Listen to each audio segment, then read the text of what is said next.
గోమాత ఎప్పుడు ఉంది అంటే బ్రహ్మ విష్ణువులతో సమానంగా జన్మించిందండి. గోమాత మనం గౌరవించాలి. గోమాత బ్రహ్మతో సమానం, విష్ణువుతో సమానం, శివుడితో సమానం. అప్పటి నుంచి ఉంది.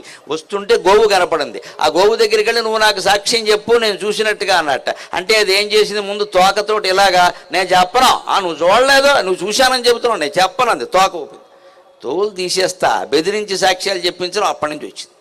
శపిస్తా, వేషాలు వేసావంటే అసలే పశువు, నువ్వు నా మీద దెబ్బలాడుతున్నావు, నేను చెప్పినట్టు విను, కొమ్ములు విరిచేస్తాను ఏమనుకుంటున్నావంటే, సరే ఏం చేస్తాం, అనవసరంగా చెప్పించకంటే కూట సాక్ష్యాలు చెప్పించడం, బెదిరింపు సాక్ష్యాలు చెప్పించడం అప్పటి నుంచి మొదలైంది లెక్క.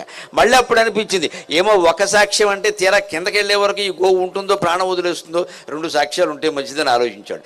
దారిలో మొగలి పొద కనపడింది, మొగలి పువ్వుల పొద. ఆ మొగలి పొద దగ్గరికి వెళ్ళి, మొగలి పొద నువ్వు కూడా సాక్ష్యం చెప్పమంటే నేను చెప్పనంది. నిన్ను శివుడిని ఎత్తి మీద పెట్టానని చెప్పమన్నాడు. నువ్వు పెట్టలేదు, నేను చెప్పనంది. మళ్ళీ ఇలాగే